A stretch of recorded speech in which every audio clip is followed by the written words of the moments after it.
C'est toujours un réel plaisir de vous savoir très nombreux, mesdames, messieurs. Bienvenue dans Ça fait débat, oui, ce grand magazine d'analyse politique qui couvre le week-end sur Télé 50. Nous sommes là bien au rendez-vous aujourd'hui pour revenir sur la question d'actualité. Négociation ou dialogue? Oui, on parle de négociation au niveau de Luanda, ce qui a été annoncé également par la presse de Luanda, oui, confirmé pour le 18 mars. Eh bien, si c'est négociation, si c'est dialogue, c'est pour résoudre quoi exactement?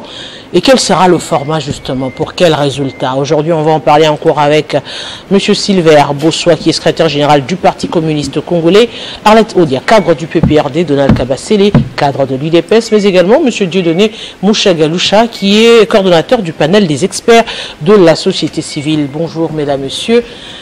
Spécialement, madame, oui. Au mois de mars. Merci, à vous aussi.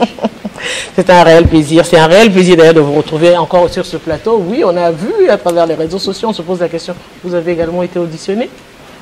Non, il s'agissait des vraies invitations aux côtés des fausses invitations. Donc les personnes concernées par cette audition, c'était le vice-président du PPRD, l'honorable Obin Minakou, le secrétaire permanent Emmanuel Chadari, ainsi que le secrétaire permanent adjoint Kamberi. Ah, comme quoi les réseaux sociaux, on verra toutes les couleurs également. L'intelligence artificielle. Oui, oui.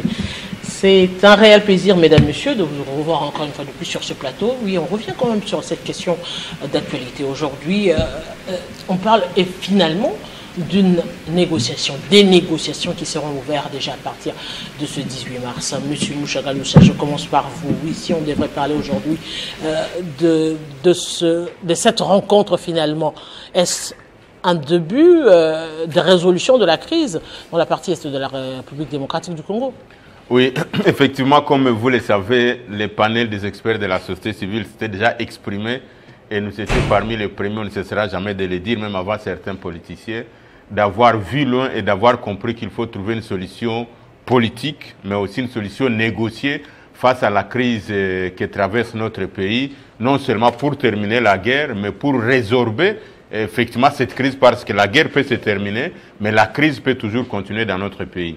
Et à ce sujet-là, nous devons saluer en toute sincérité la volonté de tous les partenaires qui veulent ou qui s'impliquent dans ce processus, notamment le président angolais, pour avoir annoncé qu'il y aura des négociations ou des contacts ou des rencontres directes. En termes de français, nous sommes des spécialistes, mais en anglais, on peut dire les gens vont se rencontrer, que ce soit des négociations, des dialogues ou ceci, cela, tant mieux. Ça, il faut saluer. Deuxième chose, je dois le dire du fond du cœur que j'encourage le président de la République. J'en profite vraiment pour le saluer et pour lui dire que la société civile est d'accord avec lui et que nous soutiendrons toute voie politique qui va permettre à ce qu'on arrive à une solution négociée. Et ceux qui pensent que le président de la République a fait le rétropédalage, je crois qu'il se trompe. Moi, je dois dire que son Excellence Félix-Antoine Tshisekedi Tshilombo vient de faire des avancées significatives. Même si jusque-là, nous n'avons pas encore reçu une déclaration officielle, c'est que nous demandons que ça puisse être fait parce que la question qui concerne la vie de toute la nation, nous pensons que le chef de l'État, dans ses prérogatives, et il a des manettes, il a des mécanismes, et la Constitution lui donne le pouvoir, le droit même, j'allais même dire l'obligation, de pouvoir s'adresser à la nation, puisque c'est tellement une question capitale, une question importante, où on veut qu'effectivement, que ce soit lui-même qui annonce ça.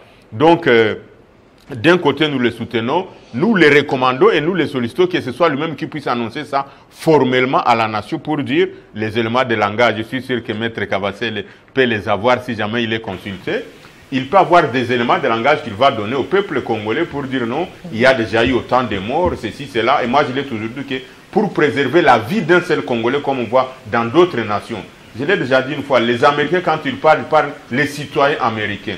Les Belges parlent les citoyens belges, les Français. Pour préserver la vie d'un seul Congolais, le président de la République peut accepter de faire ce qu'il faut faire à condition qu'il n'y ait plus de morts. Puisqu'à un moment donné, dans ce chapitre, et ceux qui tuent, et ceux qui évitent qu'on ne puisse pas tuer, peuvent être considérés comme ils ne veulent pas ou ils n'aiment pas les Congolais. Et donc, si le chef de l'État arrive à l'annoncer officiellement, nous allons une fois de plus l'applaudir. Ça, c'est un élément. Deuxième élément, ou troisième, nous, comme acteurs de la société civile, tellement que la question est très très importante, on ne peut pas la laisser au seul belligérant. puisque les belligérants, ils ont toujours des compréhensions politiques, ils ont toujours des arrangements, ils ont toujours des combines, ils ont toujours des conciliabiles.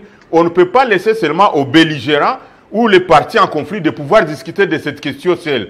Il est important qu'on puisse ouvrir et associer toutes les forces vives de la nation, toutes les forces politiques et toutes les forces sociales de la nation pour que finalement on puisse arriver à jeter les bases solides pour une paix durable. Parce que madame, si les belligérants se rencontrent entre eux-mêmes à Luanda, les M23 ou l'AFC avec le gouvernement ou avec le président de la République via sa délégation, peut-être qu'il ne se déplacera pas, c'est que je pense. La guerre peut se terminer, mais il y a une crise plus profonde liée à la gouvernance politique actuelle, liée aux perspectives qu'il faut pour ces pays.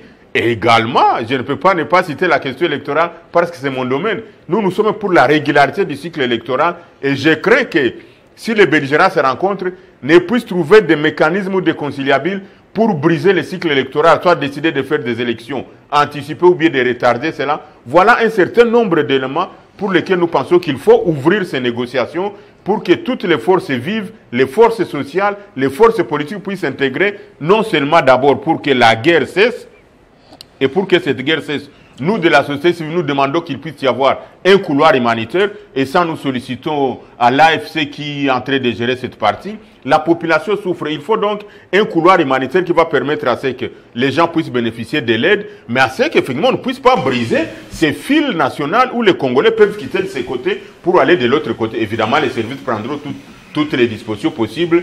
Et donc, une fois la guerre s'est terminée, ou un cessez-le-feu s'il faut être franc, on ouvre le couloir humanitaire, il faut alors finalement qu'on puisse ouvrir à ce que les forces sociales, les forces vives de la nation puissent y participer dans toutes les 4 composantes sur lesquelles je peux revenir. Monsieur Silver, pourquoi ce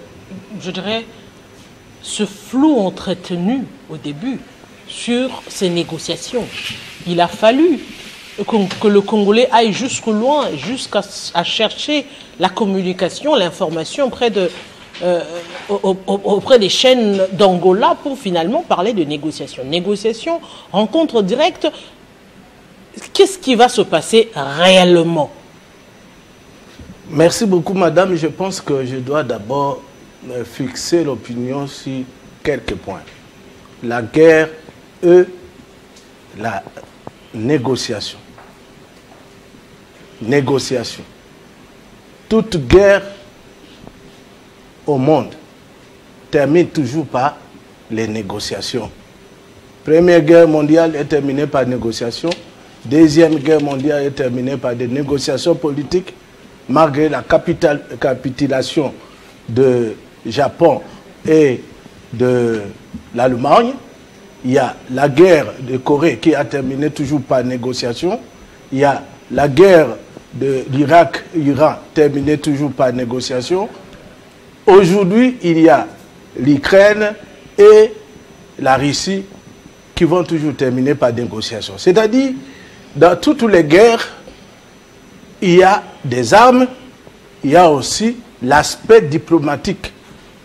L'aspect diplomatique, c'est ce qu'on appelle négociation. Négociation pour aboutir à un compromis. Parce que nulle part, dans une guerre, on ne termine pas l'écrasement total de l'adversaire. Nulle part au monde. C'est un principe de la guerre. Et aussi, quand on parle de guerre, on parle de militaires. Le premier principe de l'armée, celui qui veut faire l'armée, c'est que dans une école militaire, on dit qui veut la paix prépare la guerre. C'est-à-dire la guerre est toujours en permanence, mais la guerre et la paix marchent de pair. Je voudrais aussi fixer le gouvernement aussi et le peuple. Est-ce que ces négociations avec M23 ou avec le Rwanda? Pourquoi avec le Rwanda? Pourquoi pas avec le Rwanda? On passe par M23. Ici, le gouvernement ira en négociation avec beaucoup des éléments de réussite dans la négociation. Premier élément de réussite, c'est quoi? C'est que le Rwanda n'a pas de quota dans sa terre. Mais le Rwanda est premier producteur de coltan. Le coltan volé au Congo. Le Rwanda a fabriqué 260 armées étrangères pour piller nos richesses en complicité avec les multinationales. Le Rwanda est condamné par l'ONU, par des résolutions. Le Rwanda est condamné par l'Union africaine.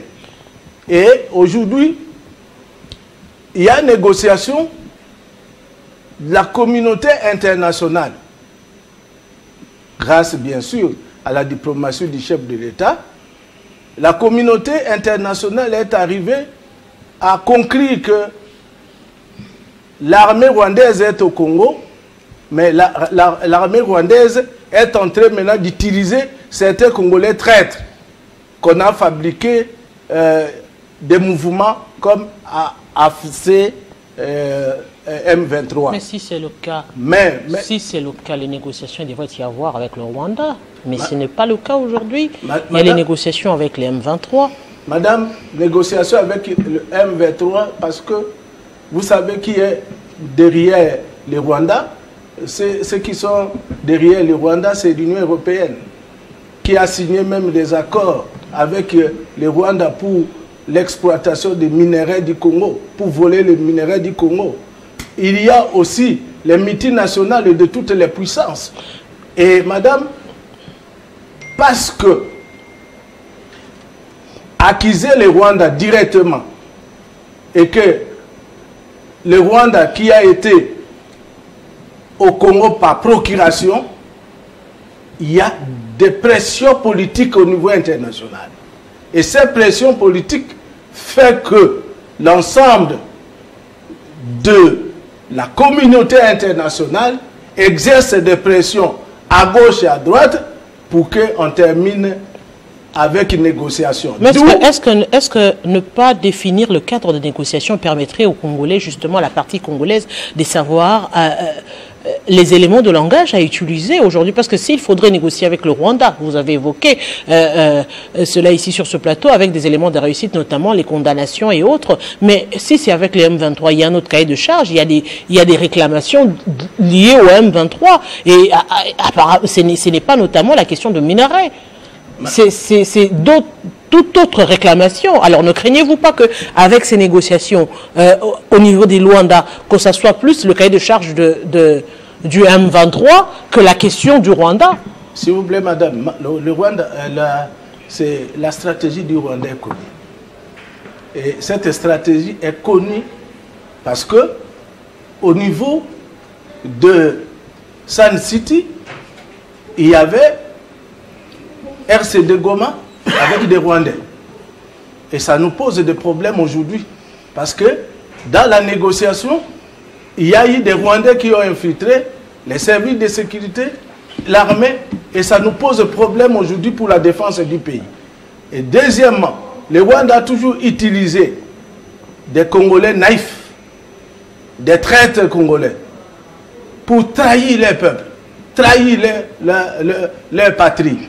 Et c'est ainsi que le Rwanda a toujours utilisé, après le RCD Goma, il y a CNDP, après CNDP, il y a M23, et aujourd'hui, on prend Nanga qui était ici président de la CENI, et qui avait même programmé Félix Tshisekedi, président de la République, qui devient chef de guerre sans passer par aucune école militaire, mais par la bénédiction de Rwanda, la bénédiction de la communauté internationale. D'où il faut dialoguer. Il faut dialoguer pour quel objectif? Dialoguer passe pour terminer la guerre, parce que la guerre termine toujours par des négociations. Dialoguer pourquoi? Dialoguer parce que le Kivu est occupé, Bukavu, Goma est occupé, et aujourd'hui, les bénéficiaires, ce n'est pas Nanga, les bénéficiaires de toutes les richesses du Congo aujourd'hui, c'est quoi? C'est qui? C'est Paul Kagame. C'est pourquoi vous voyez aujourd'hui, à cause seulement de l'accord, la proposition du gouvernement congolais, en disant que les minéraux du Congo, nous allons maintenant négocier avec Trump, négocier avec les États-Unis pour mettre fin à la guerre. Mais maintenant, le président rwandais est déstabilisé moralement. Il commence même à insulter. Il devient comme Koulouna. En train d'insulter un autre chef d'État sans diplomatie, sans même politique. Il est déstabilisé. On l'a ravi. Maintenant, les minéraux que lui, il bouffait à l'Est. Les Congolais qui sont là-bas, on leur demande de ne pas venir avec les cahiers de charges du Rwanda de Paul Kagame, parce que nous connaissons déjà les schémas et nous connaissons les objectifs. Monsieur Donald Kabasele, venir accepter les négociations aujourd'hui, après l'occupation de Bukavu, l'occupation de Goma, n'est-ce pas un peu tard? Pas du tout tard, parce que déjà je rappelle que par sa résolution 2773, le Conseil de sécurité de l'ONU, donc on va dire l'ONU, avait décidé d'abord d'un cessez-le-feu immédiat, de deux, ils ont demandé à ce que le M23 et ses alliés stoppent la guerre et quittent immédiatement les territoires nationaux. Et au point 3, il a été décidé de la fusion de deux processus. Il y avait un processus de Luanda et il y avait un processus de Nairobi.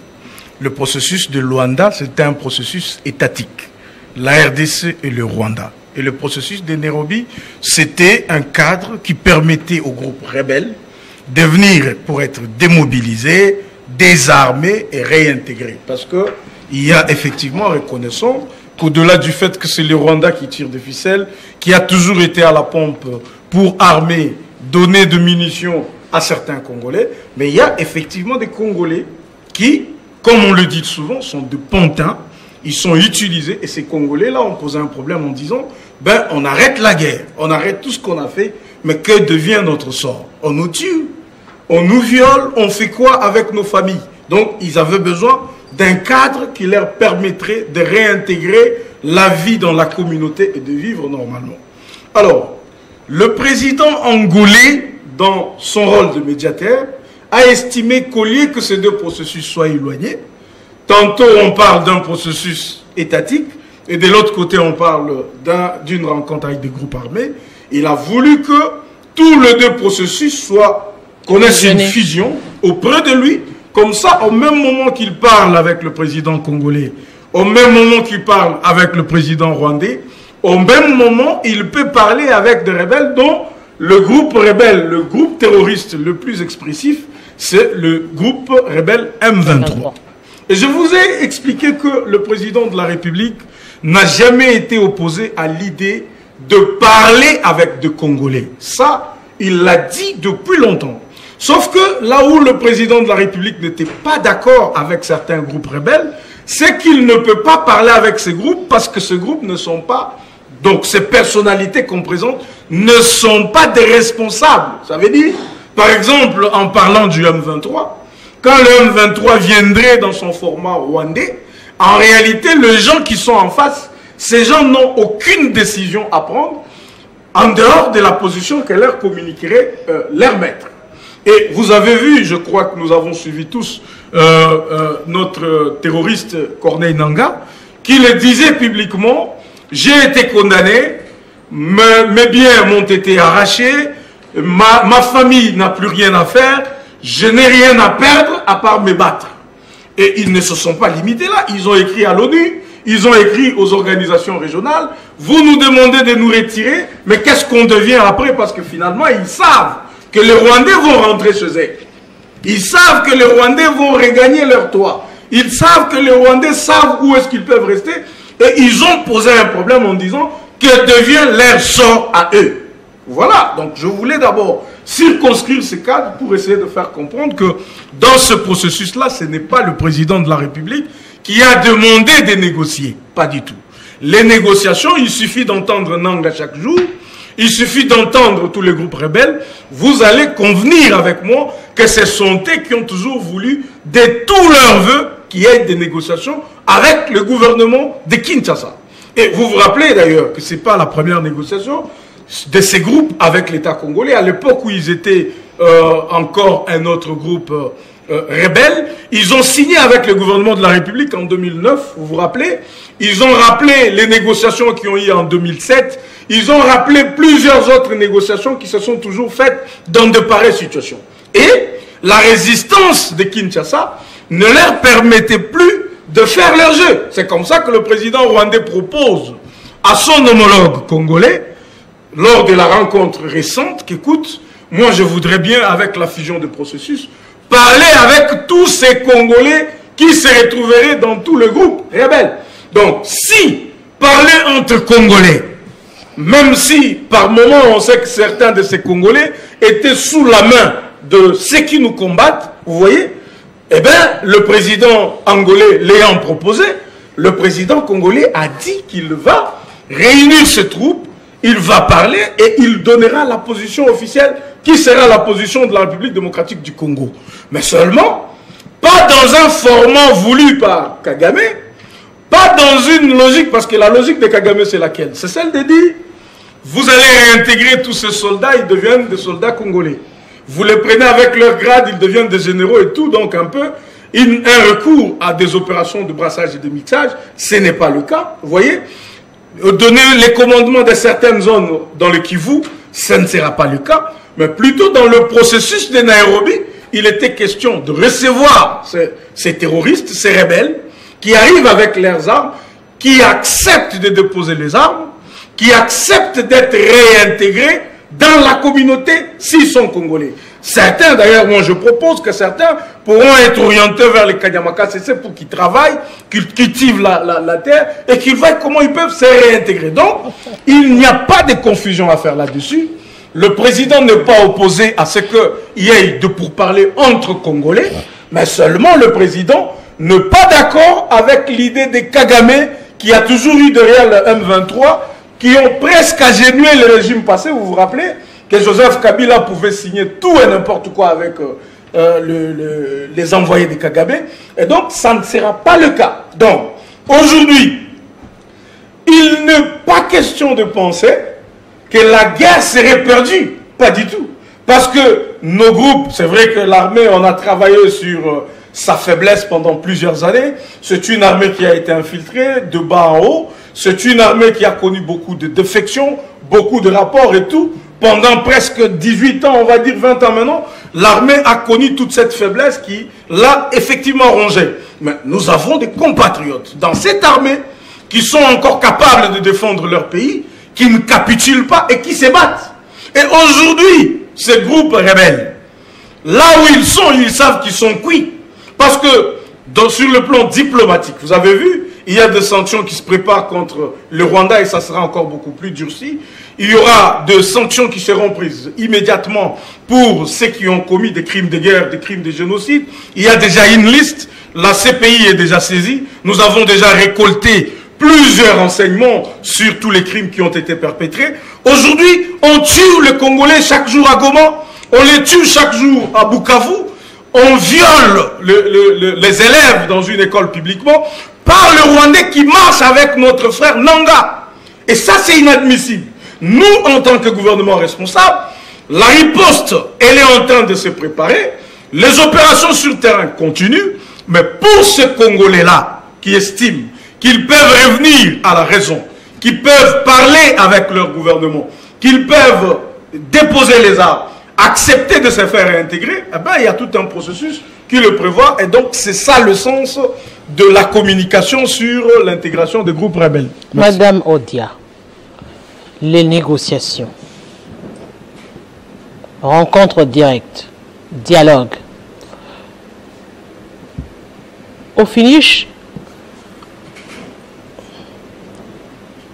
est-ce que l'on peut aujourd'hui dire que la République démocratique du Congo va aller dans ces négociations pour ne pas finalement perdre face? À mon avis, je pense que le président de la République s'en va dans ces négociations en retard. Ça, c'est mon avis que je peux expliquer. Mais avant cela, un peuple qui ignore son histoire se condamne à la revivre. De nos jours, quand les gens parlent de la situation à l'Est telle qu'elle s'est dégradée, surtout ceux de la majorité, ils ont tendance à oublier par où nous sommes partis pour en arriver là. À partir de ce moment, je ne pense pas qu'il y aurait vraiment des solutions. À partir du moment où le président de la République avait décidé de la rupture de la coalition FCC-Cash, lui avait pensé qu'il ne faisait du mal qu'au FCC, qu'il ne faisait du mal qu'à son prédécesseur. Alors que c'était un message qu'il avait passé sur l'ensemble du territoire national, voire même face à la communauté internationale. Le message est que c'est un dirigeant africain qui ne respecte pas des principes, qui ne respecte pas les lois de la République. À partir de ce moment, ça crée des rébellions, ça crée des mécontents. Et quelques temps après, on a vu qu'il s'est encore radicalisé en amenant le pays dans un processus électoral qui n'était pas inclusif. À partir de ce moment, on commençait juste à occuper Bunagana. On a parlé, on est plusieurs fois passé sur les plateaux, déclarations, mais il n'y avait pas de suite. À un certain moment, j'ai vu une frange que sa structure, si ce n'est pas un plan de sortie des crises, mais c'était un dialogue, ainsi de suite. Le 25 mai 2024, pour le secrétaire permanent médiatique, secrétaire permanent du PPRD, le professeur Chadari Emmanuel, il fait une sortie médiatique, celle de dire que le dialogue tel que proposé par Fayoulou, on peut toujours l'accepter, mais il y a aujourd'hui un problème, c'est qu'une partie du territoire est occupée. Il faudrait que ceux qui nous dirigent s'arrangent d'abord à négocier avec ceux qui occupent les territoires du pays, parce que c'est ce qui apporterait la solution directe au problème d'insécurité chez nous. Mais ce n'est pas d'abord le dialogue entre nous, opposants, membres de l'opposition non armés, et les dirigeants. Ils n'avaient pas été écoutés jusqu'à ce que les territoires ont commencé à partir l'un après l'autre. Aujourd'hui, Goma est sous occupation, Bukavu est sous contrôle de l'AFC, ainsi de suite. En même temps, le président de la République ne faisait que dire jamais. Ceux qui ont bien étudié savent cet adage qui dit qu'on dit jamais, jamais. Mais scandaleusement, chez le président de la République, c'était chaque fois jamais, même quand il ne le fallait pas. Quand vous avez dit plusieurs fois jamais, et qu'ensuite, vous revenez à la charge, je sais que M. Moussa Galoussa évite le concept rétropédalage, je vous le concède. Mais au moins, je considère que c'est tard. Pourquoi c'est tard? Parce qu'on se retrouve dans les conditions où la rébellion s'est tellement ramifiée et au point qu'il a reçu une certaine légitimation, pas seulement de la communauté internationale, mais même de la République démocratique du Congo en soi. Il y a 2 jours, le communiqué Twitter de la présidence a considéré l'AFC M23 comme une coalition. Ça veut dire que comme un instrument politique. Bien avant ça, le président de la République en Suisse, il a appelé le M23 AFC groupe terroriste. Ensuite, il a appelé groupe rebelle. Enfin, il a appelé opposition armée. C'est une forme de légitimation de leur combat. Et maintenant, eux seront beaucoup plus exigeants parce qu'ils considèrent que le président de la République serait déjà en train de négocier en position de faiblesse. Maintenant, on va interroger l'histoire. A-t-on déjà connu ces choses dans notre pays, oui ou non? Je réponds par l'affirmative. Le maréchal Mobutu, à partir de 1994, il avait commencé à être attaqué. Son régime était menacé par la rébellion.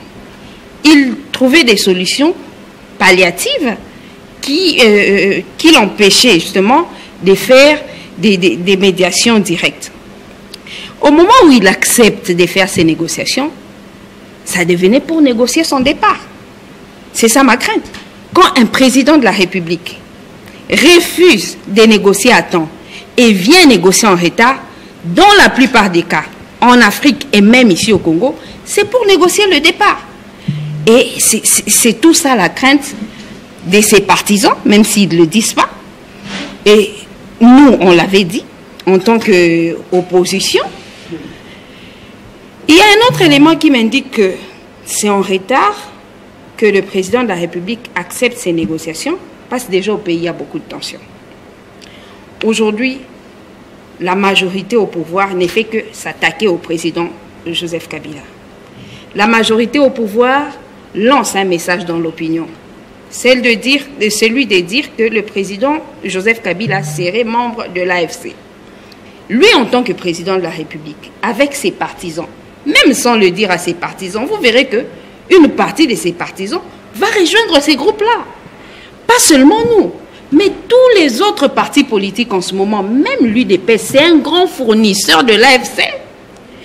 Il y a des camarades du PPRD qui ont rejoint le M23 et ont constitué l'AFC. On le connaît, chaque jour on les cite. Il y a Henri Magie, il y a Dan Chalo, il y a Yannick Chisola et les autres. Mais jusque-là, quand il faut donner les responsabilités dans les zones occupées par le M23, ce sont les membres de l'Union sacrée qui ont rejoint l'AFC. Ça, c'est une vérité. Ça, c'est une vérité. Ça veut dire que cette formation politique-là, c'est déjà tellement agrandie et devenue tellement exigeante. Bon, je veux bien qu'on attende tous les 18 mars pour savoir ce que va donner le rétropédalage. Mais les négociations n'excluent pas que sur le terrain, le travail se fasse avec l'armée. Parce que cela continue. Les négociations, c'est justement pour écouter et permettre d'arrondir les angles pour voir quelle est l'issue possible et favorable pour la République démocratique du Congo. Cela avait été l'option de 2011, 2012 et 2013. Le président Joseph Kabila, lorsqu'il est attaqué par le même groupe en 2012, il n'avait pas choisi de tarder. Il avait justement amené la communauté internationale à la signature de l'accord cadre d'Addis Abeba. Mais en plus, il y avait eu des négociations directes. Et après ces négociations, l'armée sur terrain avait défait militairement.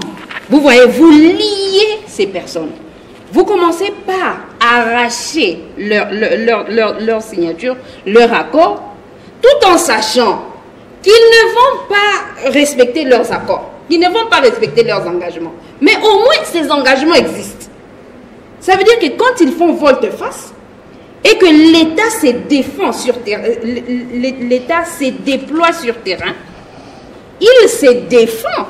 On ne peut plus reprocher à un État qui utilise son armée pour se défendre face aux gens qui avaient décidé de ne plus prendre des armes et qui l'ont ensuite prises. Monsieur Mouchagalousa, on doit circonscrire la question des négociations à ce jour. C'est vrai qu'on a un gouvernement qui veut absolument résoudre cette question d'insécurité. Il y a autant de, je dirais, autant d'éléments. Il y a la question de la cohésion en interne, parce que c'est un réel problème qui peut aussi amener à la rébellion. Il y a la question des minerais. Il y a la question des voisins qui entourent la République démocratique du Congo et leurs appétits gloutons. Comment résoudre le tout en ce moment?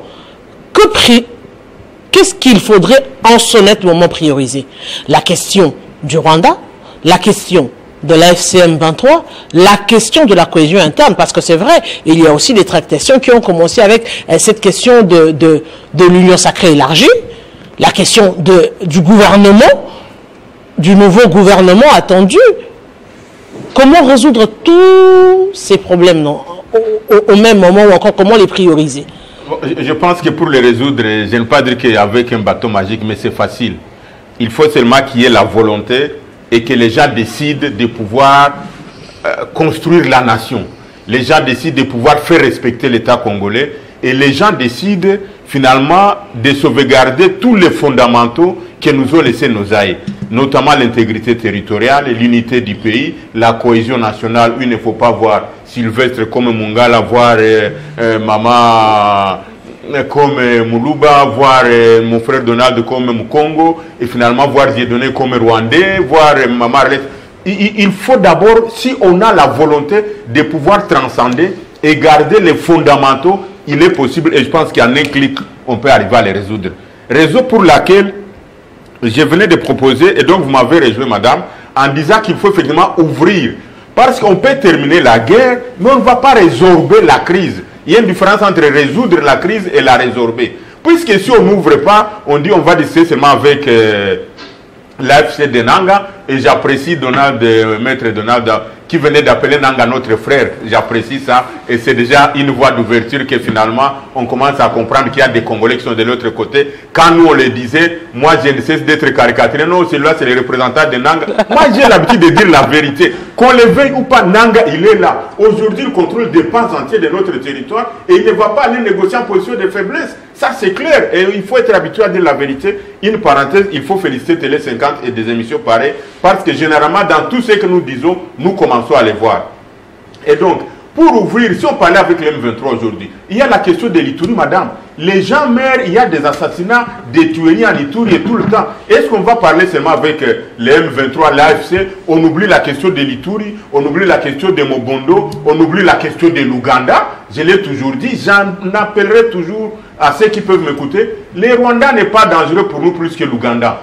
La preuve est que c'est l'Ouganda qui a lâché les M23 ici chez nous. Les M23 qui étaient au Rwanda, c'est des Runiga, ils ont adhéré à l'Union sacrée. Nous le savons très bien. Mais c'est la partie qui est la tête, je l'ai toujours dit. Les M23 avaient des têtes. C'est la tête qui était en Ouganda que Museveni a lâché pour venir ici. Et finalement, les Rwandais sont venus aussi pour lâcher les leurs, pour dire non, on ne va pas être en retard pour ça. Ça, c'est une thèse, on peut développer ça, je mets à côté. L'autre élément qu'il faut toujours éviter de dire, on attaque la RDC à cause de sa richesse. La RDC n'est pas le pays le plus riche de l'Afrique et les autres. Pourquoi hier il n'y a pas de guerre? On attaque la RDC, mais là aussi je salue encore une fois sur ce plateau. Je n'ai jamais et je n'avais jamais compris comment un voleur peut venir voler chez nous, il va vendre les matières moins chères et nous les vendons cher alors que c'est nous qui les avons. Fort heureusement que Sylvestre venait de le dire, les chefs de l'État ou les conseils du président nous ont écoutés pour dire pourquoi vous ne pouvez pas aller contacter ceux qui achètent les minéraux chez les Rwandais. Malheureusement, comme autour du président ou les régimes actuels ou les gouvernants sont dans la frappocratie, ils vont chercher, au lieu de donner une licence d'exploitation, d'ouverture ou de recherche de permis, ils vont chercher à multiplier les prix, ce qui fait qu'à un moment donné, les matières où on n'a plus les services, l'attraction vis-à-vis de ça. C'était aussi une parenthèse. Troisième élément qu'il faut toujours jeter, les ambitions du Rwanda de dire qu'il va faire les Burundi, un petit pays. Vous avez déjà suivi les Rwandais attaquer les Burundi? Non, mais pourquoi on attaque chez nous? Ce sont des questions qu'il faut se poser comme question. On laisse le Burundi qui est là, qui est un pays faible, on vient chez nous un grand pays riche, et avec tout ce que nous avons comme les prérequis par rapport à la population, par rapport à la richesse, par rapport à l'intelligence, madame, les Congolais sont plus intelligents, et par rapport à ce que nous avons comme capacité, mais nous ne savons pas rentabiliser cela, tout simplement parce que la mauvaise gouvernance ne permet pas aux Congolais de pouvoir s'épanouir et d'apporter les meilleurs. Est-ce une question de mauvaise gouvernance, une question de politique généralisée aujourd'hui? Parce qu'il faudrait y avoir une politique nationale qui doit être imposée à tous les présidents qui vont se succéder en République démocratique du Congo. La question, par exemple, de la gestion des frontières. Parce qu'on ne peut pas comprendre une nation qui a 9 frontières et qui se dit très riche avec de minerais, mais on a des frontières poreuses. Oui. C'est contradictoire. Alors que vous savez que très souvent, la crise sécuritaire en République démocratique du Congo, c'est une question de minerais. Et quelles sont ces provinces trouvées? Ce sont justement les provinces, soit plutôt les frontières entre l'Ouganda et RDC, le Rwanda et la République démocratique du Congo.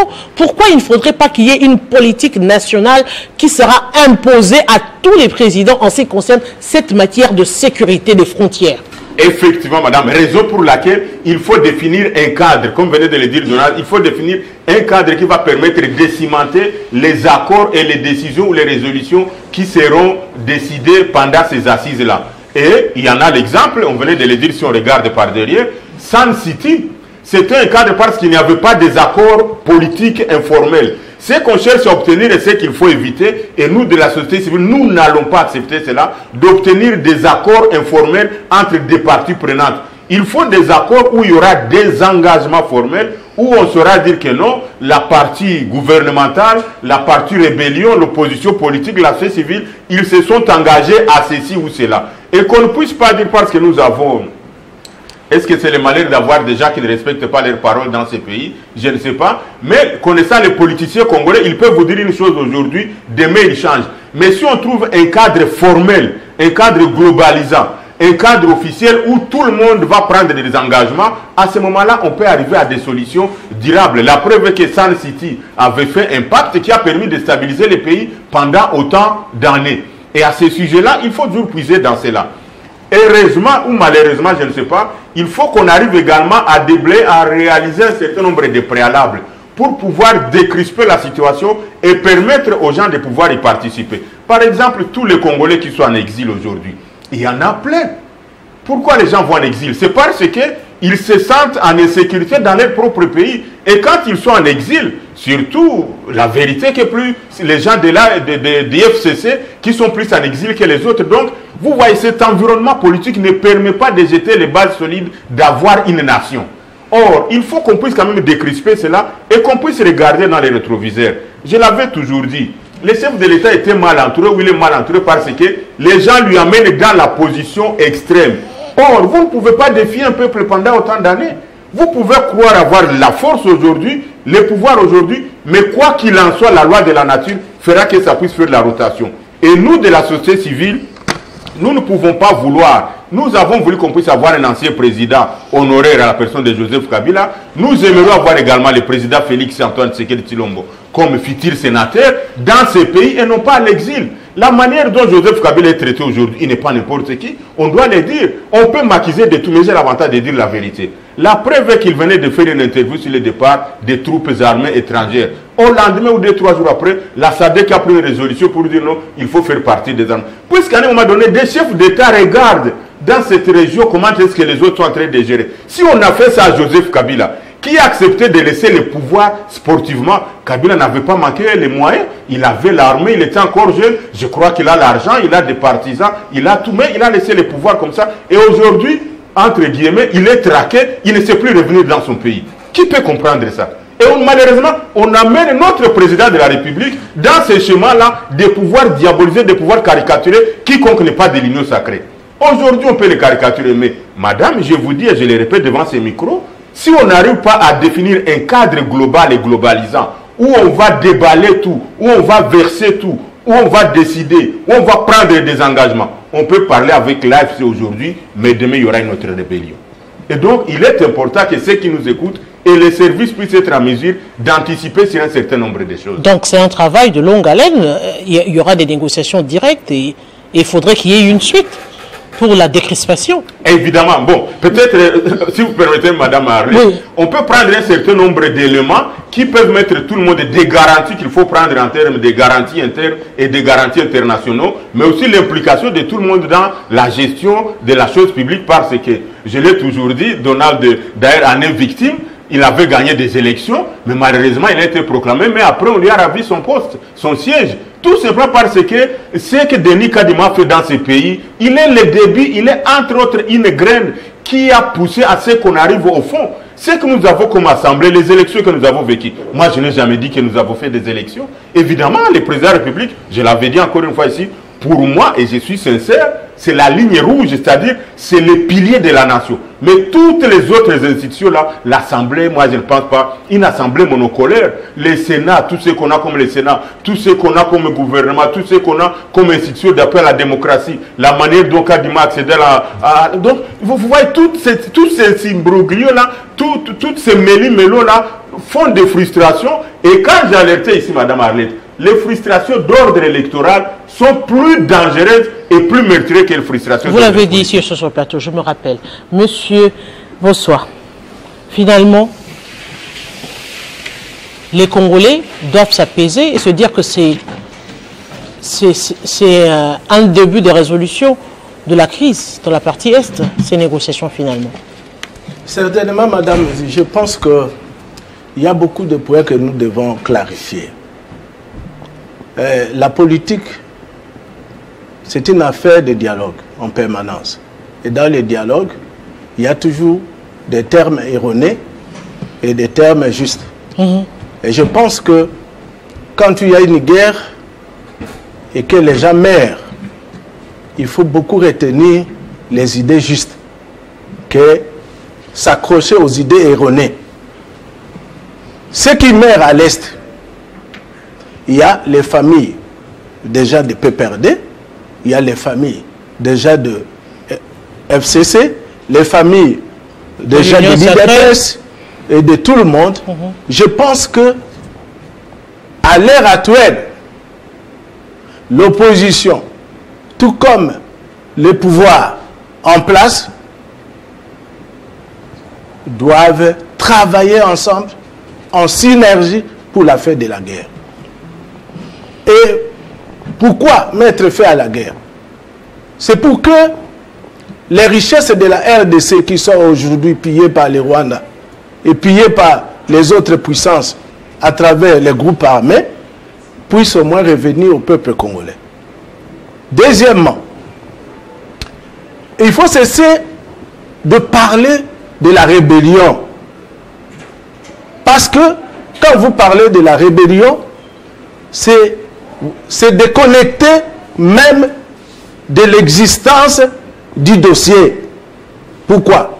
Parce qu'il y a plusieurs rapports de l'ONU, des experts de l'ONU, qui indiquent clairement que l'armée rwandaise est sur le territoire congolais. Et aussi, même des pratiques où on vous dit les jeunes de 12 ans sont utilisés pour les services de renseignement. Ça, c'est le rapport de l'ONU. Des jeunes Congolais sont recrutés par les Rwandais pour appuyer les militaires rwandais en RDC. Deuxièmement, il y a des jeunes de 15 ans qui sont recrutés pour attaquer leur propre pays à cause des avantages comme des primes qu'on leur donne. Mais maintenant, la communauté internationale, l'Union européenne et les autres, qui sont des bénéficiaires des richesses de la RDC, ils trouvent que l'ONU dénonce l'agression, presque toutes les instances. L'Union européenne, maintenant, lâche le Parlement européen, avait aussi condamné les Rwandais, malgré que leur gouvernement est en train de patauger. Mais ce qu'il faut retenir pour le moment, il faut parler de la cohésion, que parler de divergences. S'il faut parler de problèmes, Tshisekedi, Kabila, ainsi de suite, ça, vous êtes en train de vous déconnecter parce que l'ennemi, qu'est-ce qu'il fait? Il jette le virus de division pour mieux régner. Mais justement, monsieur, alors, je voudrais quand même un peu chuter pour vous dire ceci. Les négociations politiques, ce n'est pas la fin de la guerre. Parce que aujourd'hui où je suis avec vous, Madame ministre de l'enseignement supérieur universitaire est à Kisangani. Et lance le recrutement à partir même des étudiants. Ici même, au niveau intérieur, ministre de l'Intérieur. Non, je voudrais terminer. Oui. Ministre de l'Intérieur. Maintenant, lance maintenant les services de sécurité au niveau de la base. Tout ça sont des préparations. Mais ce qu'il faut retenir, c'est que chaque parti qui ira au niveau de dialogue aura son cahier de charges. Et ce n'est pas le cahier de charges qu'on parle ici. La question même de la cohésion aussi, on va le fleurer ici. La question de la cohésion, qui doit maintenir cette cohésion? Qui doit appeler à la cohésion? Merci beaucoup, madame. Permettez que je prenne suffisamment du temps parce que peut-être que vous ne comprenez pas. Prenez le temps qu'il faut parce qu'on doit tenir compte justement du temps des paroles. Je comprends la communication politique du PPRD, tout comme de notre expert. On n'est pas né de la dernière pluie, mais on peut comprendre que madame Arlette veut nous rappeler que c'est à cause de la fin de la coalition FCC-CACH qu'il y a cette guerre. Entre autres. C'est ce qu'elle dit. Ça veut dire, si aujourd'hui il y a des Rwandais que nous occupe ici, c'est parce que entre le FCC et Cash, il y a eu divorce. Ça veut dire un cadre du FCC a été trahi et le Rwanda se fâche pour venir nous faire la guerre aujourd'hui. Vous avez vu Nanga, avant de commencer, d'ailleurs c'est très important, ce rappel de Mme Arlette, parce que Nanga lui-même l'avait dit, sur le plateau de Télé 50, il voulait bien que cette coalition-là résiste. Il ne voulait pas que ça s'écrase. Donc c'est Nanga qui est le bras politique du mouvement rwandais en RDC. La première interview de Joseph Kabila en Afrique du Sud, il a dit: il ne faut pas considérer le M23 comme un mouvement rwandais. Ça c'est Joseph Kabila. Le M23 a des revendications légitimes. Ce que le M23 dit, c'est vrai. Là, tous les Congolais savent que ceux qui se disent être dans le M23 ne sont pas des Congolais pour la plupart. C'est de militaires rwandais, armés rwandais, qui sont avec le Henri Magie, et les autres qui sont cadres du PPRD. Et le Henri Magie et les autres. Depuis qu'ils sont membres, cadres de cette alliance, le PPRD ne les a jamais exclus. Et ce cadre de l'UDPS, voilà, l'UDPS les a exclus. Je reviens à ce que Madame a dit. Madame, ne crachez pas sur le peu qui reste aux enfants de Goma et de Bukavu. On les viole chaque jour, on les tue, vous ne parlez pas. On les enrôle de force, avec armes à la main. Vous savez comment on les nomme. Vous avez des compatriotes du PPRD qui sont là. Vous savez qu'à Goma, nos compatriotes n'ont pas de liberté. Alors arrêtez d'insinuer que quand vous prenez un cadre de l'UDPS, vous mettez une arme. Ces gens, ils ont tué les chefs coutumiers qui ont refusé d'obtempérer. Ils ont tué des gens qui ont voulu croupir à leur message. Et ça, c'est comme ça que la population de Goma et de Bukavu vivent. Même la rhétorique selon laquelle je vois mon frère Mouchaga Moussa dire: on ne peut pas défier un peuple éternellement. Non. Félix Tshisekedi n'a pas défié un peuple. Vous faites le jeu de l'AFC M23. Tshisekedi n'a pas défié un peuple.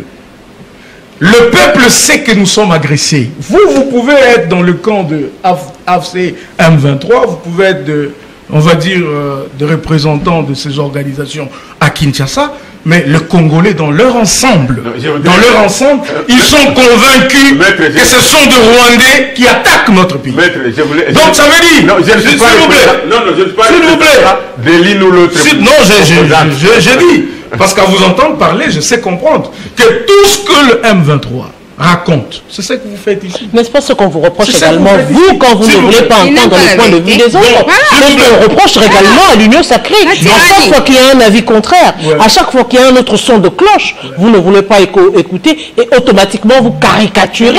Et c'est ce qu'on vous reproche depuis la nuit des temps, qui est même à la base de la question de la cohésion nationale aujourd'hui. Est-ce qu'aujourd'hui, on peut accepter, parce que finalement, M23, Congolais, pas Congolais, le gouvernement a accepté de dialoguer finalement avec le M23. Écoutez, madame, nous ne pouvons pas tronquer l'histoire. L'histoire, c'est celle que je vous relate. Nous sommes agressés par un État voyou, le Rwanda. Ça, on doit les dire tous ici. Pourquoi ils ne les disent pas? Pourquoi ils ne parlent pas des gens qui meurent à Goma et à Bukavu? Les gens qui sont violentés chaque jour. Pourquoi ils n'en parlent pas? Ils ne peuvent pas en parler parce que ils feront le jeu du gouvernement congolais qui consiste à faire voir que ces gens sont venus commettre des atrocités chez nous. Il n'y a aucune revendication légitime, à part cette envie excessive d'avoir le pouvoir par les armes, à part le fait que le PPRD devait revenir au pouvoir. Le PPRD a été au pouvoir ici.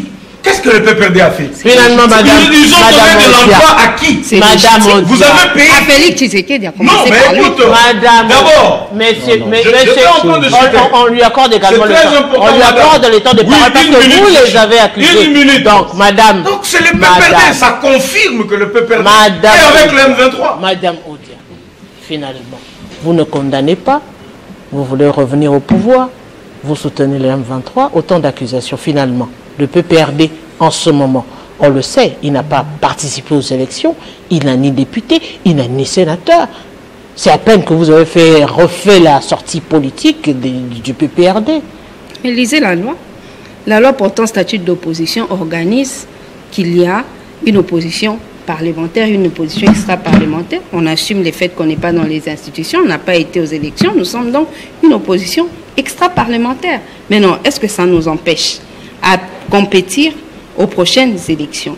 Est-ce que ça nous empêche de dire aux Congolais que nous travaillons dans le sens de revenir au pouvoir? C'est ça même qui signifie l'alternance. Par devoir. Mais justement, pour parler, c'est vous qui prêtez les intentions aux gens. On s'en fout de votre façon. Votre façon de parler ne constitue une menace pour personne. Madame Odia, nous sommes dans un parti politique qui a dirigé le pays, qui a laissé l'alternance arriver au pays et qui a encore l'ambition de diriger. Si vous n'allez pas nous accorder vos voix, on n'en a pas besoin. On a des partisans. C'est moi qui pose les questions. Ce sont eux qui vont nous amener au pouvoir. Justement, est-ce qu'on n'interdit pas au PPRD de compétir pour le pouvoir? Si on n'interdit pas au PPRD, si on n'interdit pas au PPRD de recourir, de chercher à reconquérir le pouvoir, est-ce que pour reconquérir le pouvoir, c'est forcément pour placer Joseph Kabila? C'est pas ça le débat. On parle d'abord des partis politiques. Le président Joseph Kabila ne vous a jamais dit qu'il serait candidat aux prochaines élections. Il ne vous l'a jamais dit. C'est ça dans les habitudes des gens de l'UDPS. Vous venez tout le temps lui prêter des intentions, tout le temps le calomnier. Il ne vous l'a jamais dit. Le secrétaire permanent l'a dit. Il vous a dit? Joseph Kabila va revenir. Revenir, ça veut dire quoi? Voilà. Revenir, ça veut dire quoi? Expliquez-nous. Est-ce que vous allez revenir, c'est pas dans le raisonnement pour dire que le mot revenir vous fasse autant peur? En fait, avec l'UDPS, c'est tout simplement les mots qui peuvent vous faire peur. Il y a des gens au PPRD qui appellent les militants de quitter les actions clandestines pour les actions ouvertes. Pour vous, clandestine veut dire les armes. On dit que le PPRD, Joseph Kabila, va revenir. Pour vous, ça veut dire toucher les armes. On n'a pas besoin. Voilà. Prenez votre dictionnaire, lisez-les. Même en envers, ce n'est pas notre problème. Votre façon de lire. Nous ne sommes pas responsables de votre façon d'interpréter nos mots. Nous sommes tout simplement responsables de nos mots. Madame Boutella, je vous ai dit qu'il faut toujours interroger l'histoire.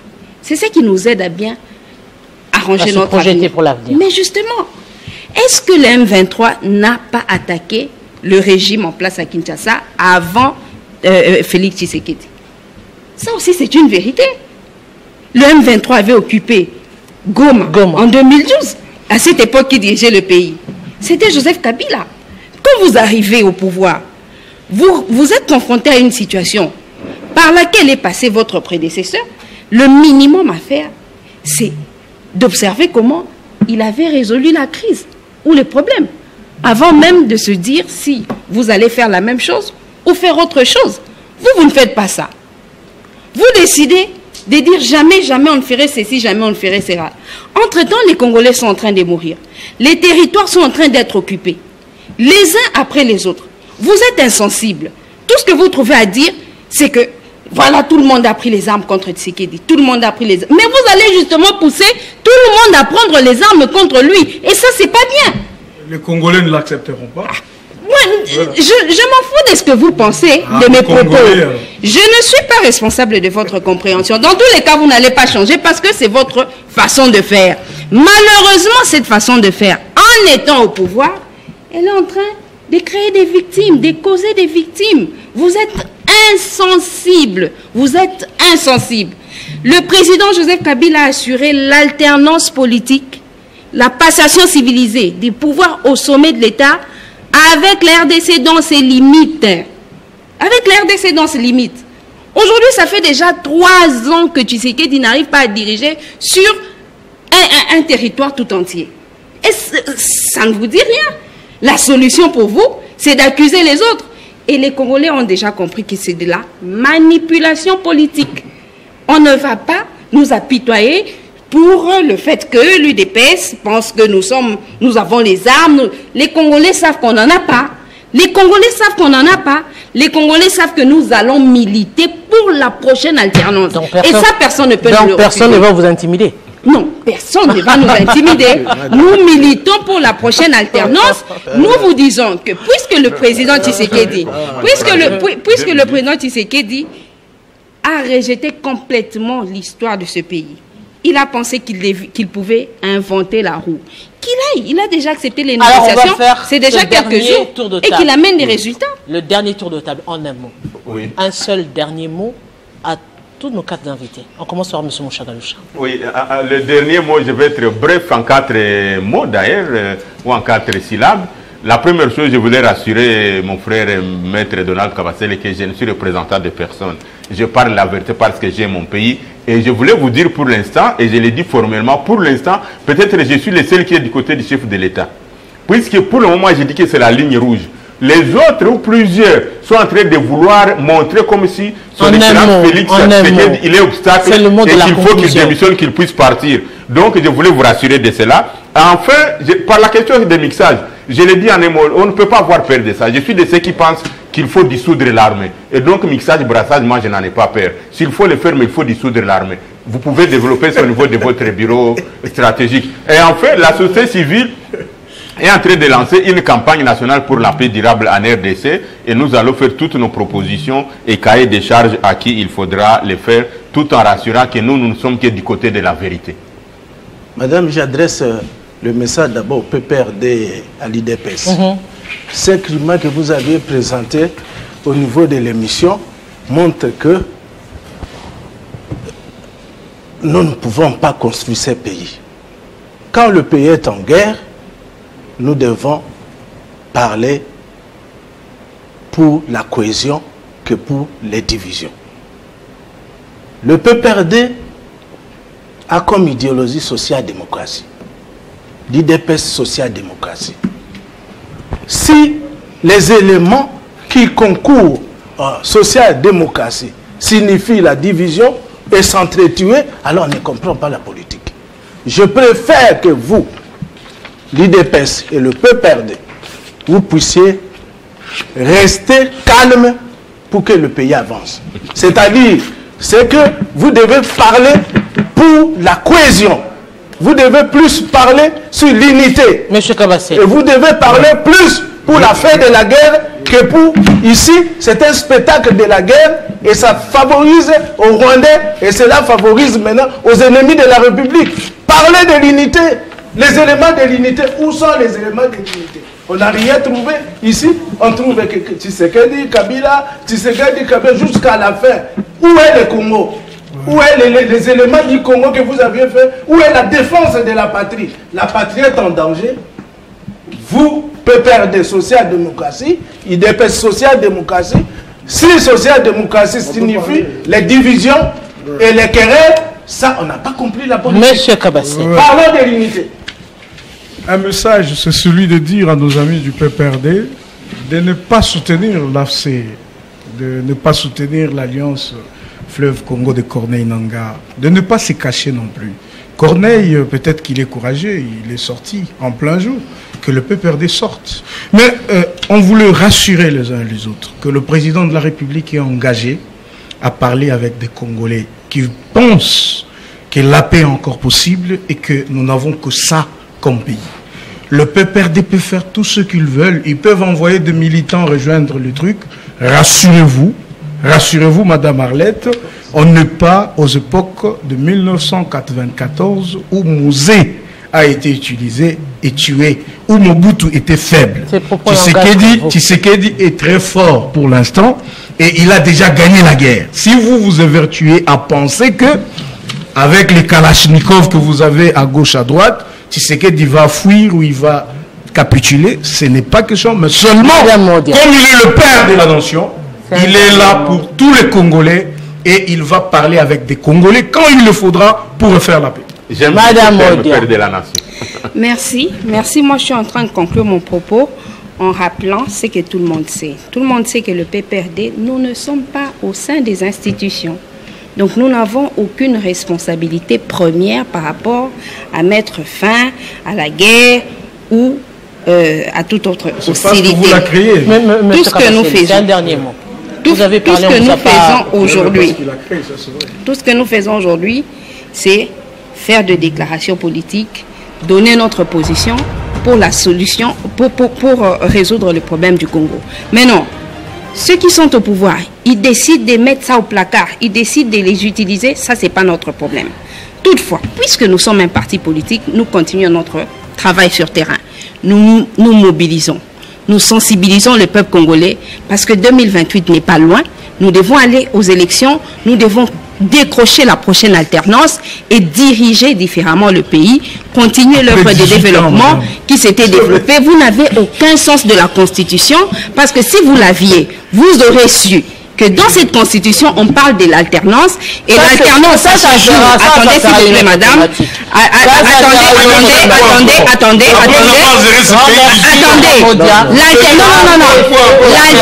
L'alternance, ça se joue entre les grands partis. L'alternance, ça se joue entre les grands partis au pays. Vous avez débauché. Au PPRD, vous n'avez pas réussi à tuer le PPRD.